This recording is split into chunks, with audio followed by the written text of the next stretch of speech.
momento de irnos al Parlamento. Sí, allí está Lucía Bettencourt. Tiene que ver con que el Parlamento esta mañana se reunió en ocasión del Día Internacional en Memoria de las Víctimas del Holocausto. Sobre esto nos informa Lucía. Bienvenida, Lu, ¿cómo estás?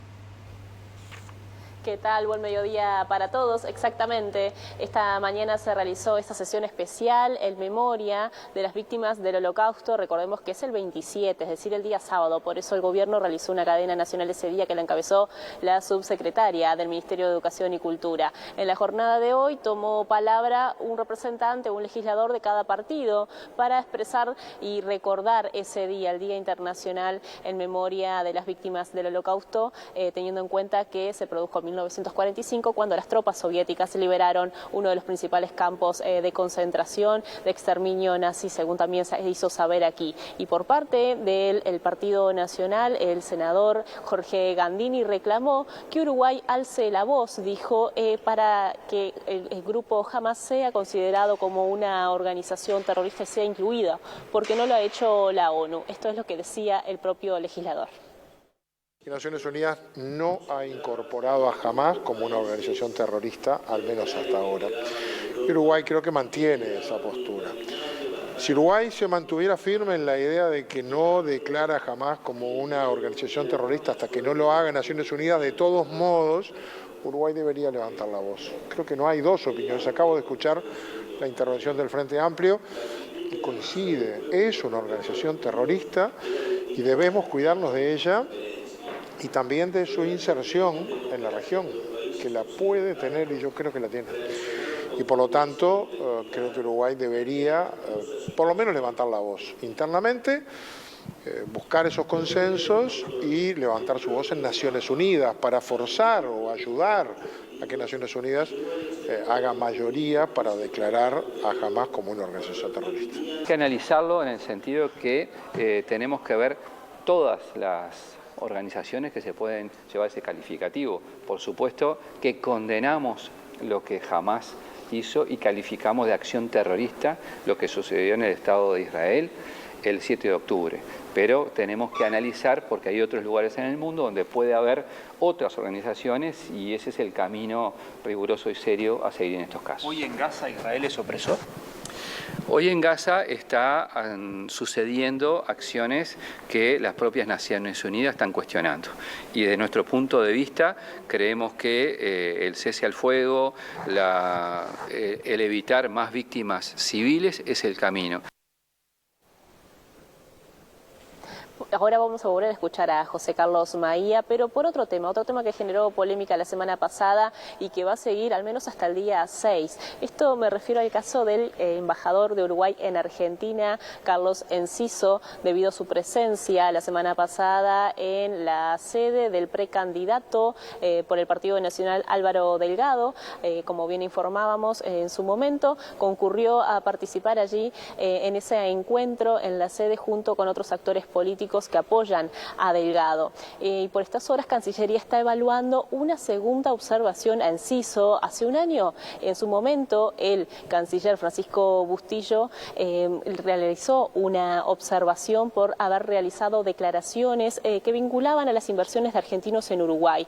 Por eso me refiero a una segunda observación que estaría realizando Omar Paganini, el actual canciller, en estas horas. Ya, según nos informaban fuentes de Cancillería, mantuvieron un diálogo para interiorizarse sobre este tema y habrá novedades en las próximas horas por este tema. Desde el Frente Amplio reiteran la necesidad de que dé un paso de costado, teniendo en cuenta que está incumpliendo la normativa, que los funcionarios de este aspecto, los funcionarios que trabajan en el exterior, no deben hacer política partidaria y se entiende que es una falta en sus funciones. Vamos a compartir nuevamente lo que nos decían desde el Frente Amplio, pero también desde el oficialismo. Le vamos a pedir al canciller que accione y que aplique la ley.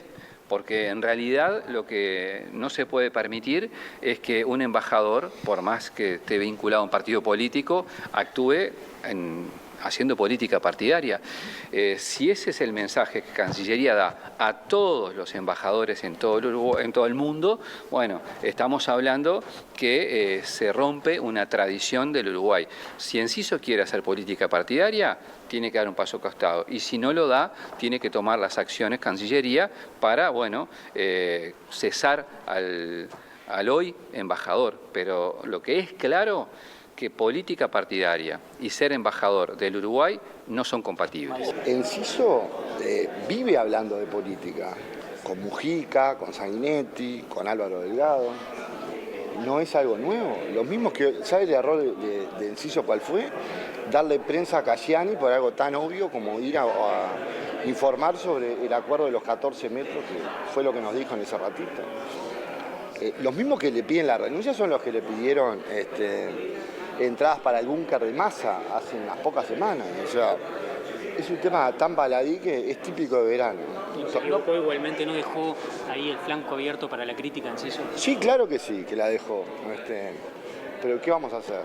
Pero la deja permanentemente, porque si hay un hombre que lo único que hace es respirar política, es el pájaro Enciso.